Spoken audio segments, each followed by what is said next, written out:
Bonjour tout le monde. Donc c'est à mon tour de vous parler du fardeau concernant l'épilepsie. Alors, je n'ai pas de conflit d'intérêts.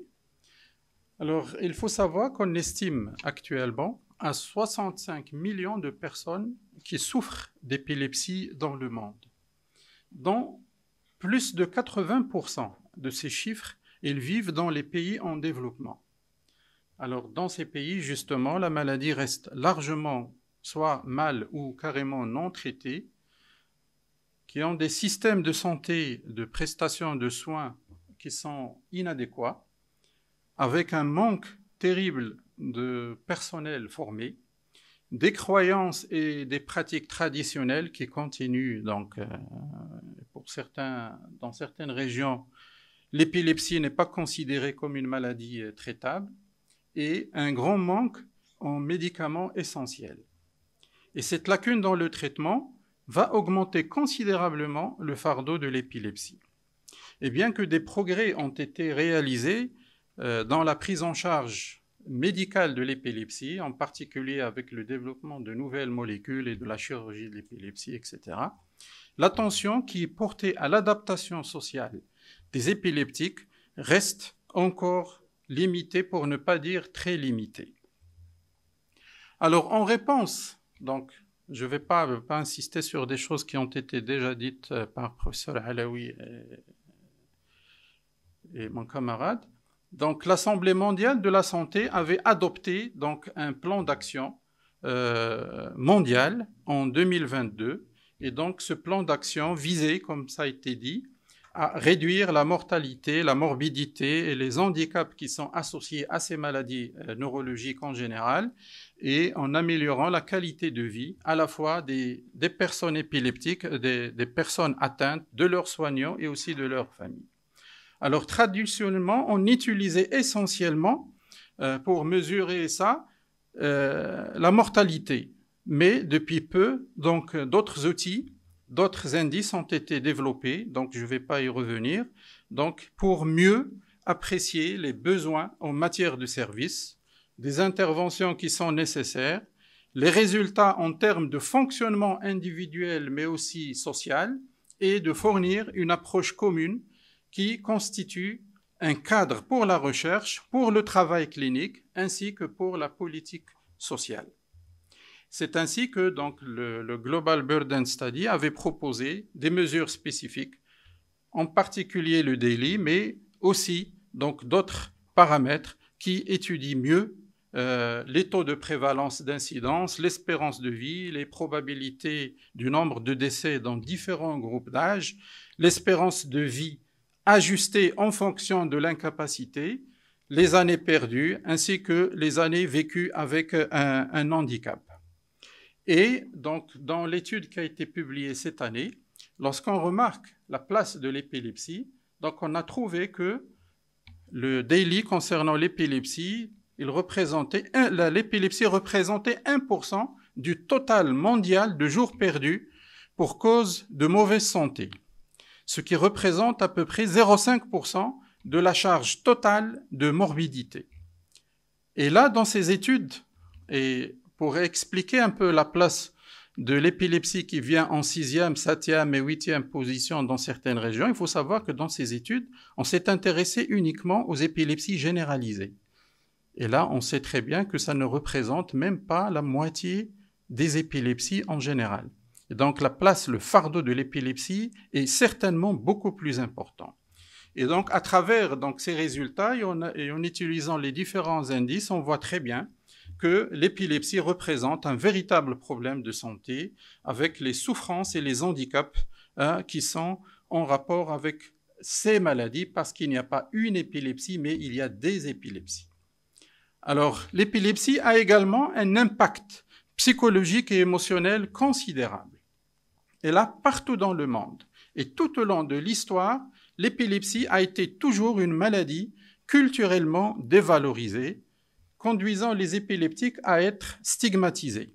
Et ceci aussi bien dans les pays développés que dans les pays en développement, où les épileptiques ont des revenus en qualité de vie qui sont inférieurs avec beaucoup de problèmes de scolarisation des enfants, beaucoup de difficultés pour les adultes à trouver des emplois, à trouver des conjoints, à trouver des logements, etc.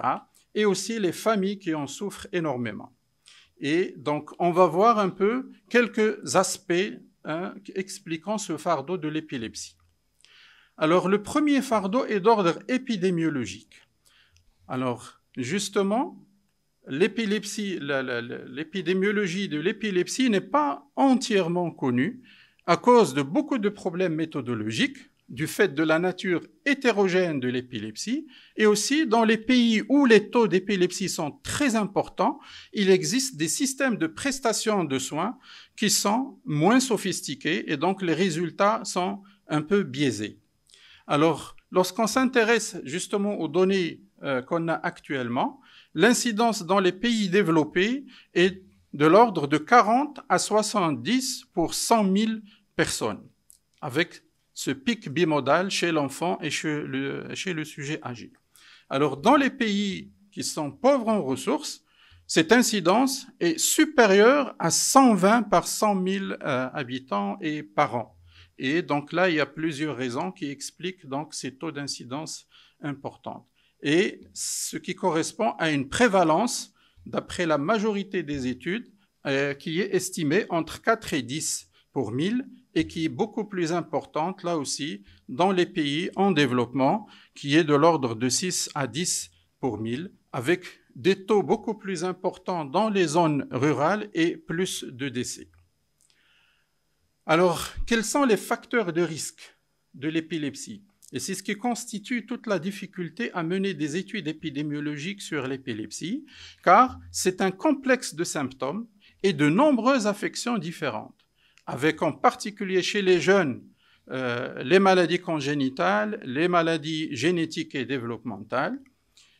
À tout âge, donc il y a certaines étiologies comme les traumas crâniens, les infections, les tumeurs, mais particulièrement chez le sujet âgé, on va retrouver plus de tumeurs et aussi plus de maladies cardiovasculaires. Et en sachant que aussi dans certaines régions du monde, dans des zones endémiques, les infections parasitaires constituent aussi une cause très fréquente, en particulier le paludisme falciparum et la neurocysticercose. Alors concernant le pronostic, là aussi, on voit que dans les pays développés, seulement 70% des patients qui bénéficient d'un traitement approprié obtiennent une rémission à long terme, et ceci au moins pendant 5 ans de traitement.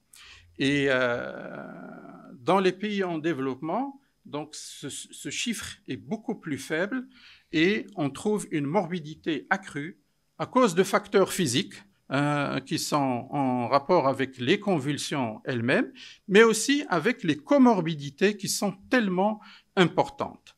Et dans ces continents, on a des risques accrus de décès prématurés, en sachant qu'une épilepsie symptomatique, elle peut réduire l'espérance de vie qui peut aller jusqu'à 18 ans à cause des morts subites, à cause des états de mal, à cause des accidents, etc. Alors, deuxième élément qui explique ce grand fardeau de l'épilepsie, c'est les comorbidités, puisqu'à peu près 40% des épileptiques qui sont âgés entre 4 et 15 ans souffrent d'une ou de plusieurs comorbidités ou de troubles neurologiques supplémentaires. Les plus courants sont les retards cognitifs, les troubles du langage, ainsi que d'autres troubles spécifiques des apprentissages. En effet, un épileptique sur 4 a des troubles d'apprentissage, donc ce qui est énorme. Et aussi, la moitié des patients qui ont des troubles d'apprentissage ont des épilepsies. Donc il y a une relation bidirectionnelle entre l'épilepsie et ces troubles d'apprentissage, et toutes les deux, ils vont partager un certain degré de stigmatisation. Alors pour les épileptiques qui ont un handicap plus grave, en particulier qui ont des troubles moteurs comme une hémiplégie, ils ont en plus besoin de soins de santé beaucoup plus importants, et ils ont souvent aussi des troubles de comportement, ce qui va affecter considérablement leur qualité de vie. Et ceci est beaucoup plus marqué dans les pays en développement. Alors, outre les handicaps graves, l'épilepsie peut avoir également un impact sur l'apprentissage de plusieurs manières. En particulier, ce qui est très fréquent en épilepsie, ce sont les troubles de mémoire qui constituent un domaine majeur de dysfonctionnement cognitif. Les convulsions peuvent réduire la vigilance et donc interférer avec le stockage et l'abstraction des informations à court terme. Des crises, lorsqu'ils sont fréquentes et incontrôlées, ils vont nuire à l'apprentissage de nouvelles informations. Et aussi, les crises nocturnes vont perturber la consolidation de la mémoire et affecter toutes les fonctions du langage. Alors, chez les enfants, toutes ces questions sont beaucoup plus importantes et il faut rappeler que chaque fois qu'on a des déficiences cognitives, même temporaires, ils vont avoir un impact sur les progrès scolaires de l'enfant et aussi à long terme parce qu'ils peuvent aussi retentir sur les opportunités professionnelles à l'âge adulte. Et il ne faut pas oublier que les médicaments anti-crise ou anti-épileptiques ont aussi un effet sur l'état cognitif des patients. Alors, à côté des troubles cognitifs, les troubles psychiatriques et comportementaux aussi, ils sont énormément fréquents en rapport avec l'épilepsie, mais malheureusement, ils restent encore sous-estimés et sous-traités chez les épileptiques, ce qui complique davantage le fardeau de l'épilepsie. Et donc, on aura une autre présentation sur les comorbidités psychiatriques le samedi matin. Alors, l'autre élément qui explique ce fardeau de l'épilepsie, c'est la stigmatisation que vivent les épileptiques. Et les handicapés, en général, comptent parmi les personnes les plus vulnérables de toutes les sociétés, quelles qu'elles soient. Surtout chez les personnes qui souffrent de ce qu'on appelle des handicaps cachés, comme l'épilepsie. Et donc là, on sait que toutes les maladies chroniques vont impacter la vie quotidienne, mais l'impact de l'épilepsie reste beaucoup plus important. Et les épileptiques ont été la cible de comportements préjudiciables dans de nombreux domaines de la vie, au cours de nombreux siècles et aussi dans de nombreuses cultures. Et on peut résumer un peu l'histoire de l'épilepsie à 4000 ans d'ignorance, de superstition et de stigmatisation qui sont suivis de 100 ans de connaissances, mais toujours de superstition et de stigmatisation. Et donc, comprendre et dissiper cette stigmatisation a été l'un des objectifs déclarés de l'initiative Hors de l'ombre de la campagne mondiale, déjà qui a été mise en 2002. Et dans les pays en développement, elle reste toujours un problème de santé majeur. Alors, outre les interventions cliniques pour lutter contre cette stigmatisation, il faut des interventions qui reconnaissent l'évolution sociale de l'épilepsie, essentiellement la discrimination sur le lieu de travail, l'accès à l'éducation et les violations des droits de l'homme, qui sont souvent subtiles, pour ne citer que l'ostracisme social.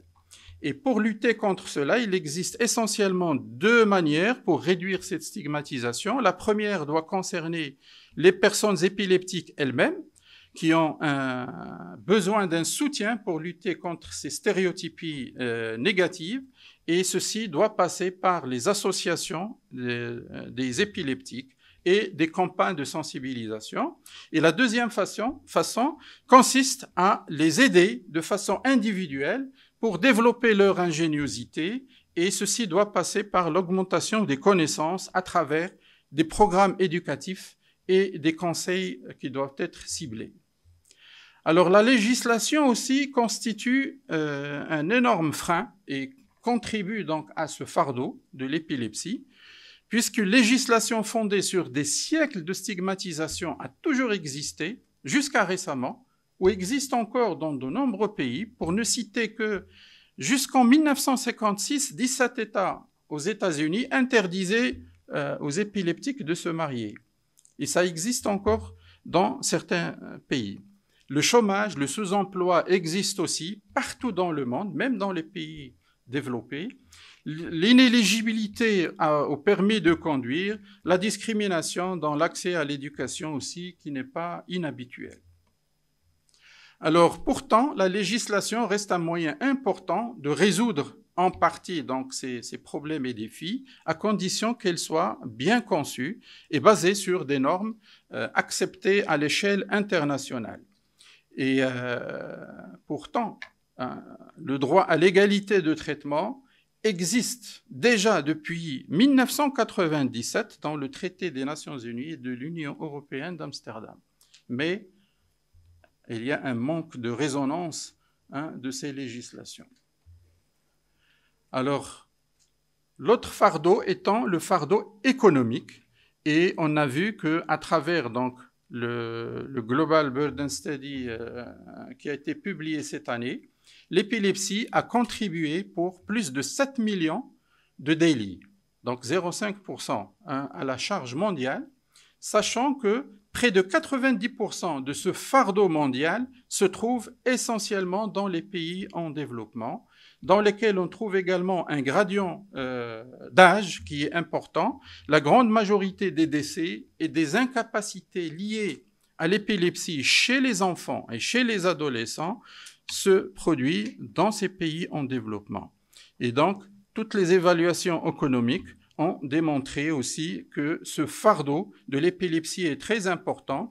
Et dans certaines régions, par exemple en Inde, le coût total par cas des conséquences de l'épilepsie s'élevait à 88% du revenu moyen par habitant. Donc, ce qui est énorme.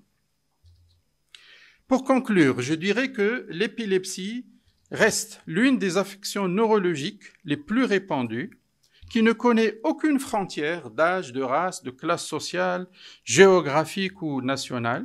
Son impact ne repose pas seulement sur le patient, mais aussi sur la famille et sur la société. Et son fardeau, il est lié donc à plusieurs choses. Les risques physiques liés aux crises, l'exclusion sociale, la stigmatisation pour les enfants, pour leur scolarité, pour les adultes, pour le mariage, l'emploi, etc. Et aussi à cause des conséquences psychologiques importantes avec des niveaux très importants d'anxiété et de dépression. Ce fardeau est beaucoup plus problématique dans les pays pauvres en ressources et beaucoup d'efforts sont encore nécessaires pour résoudre ce problème. Et sachant que l'épilepsie reste un complexe très hétérogène, donc jusqu'à présent, il est difficile de proposer des schémas pour essayer de réduire ce fardeau. Je vous remercie.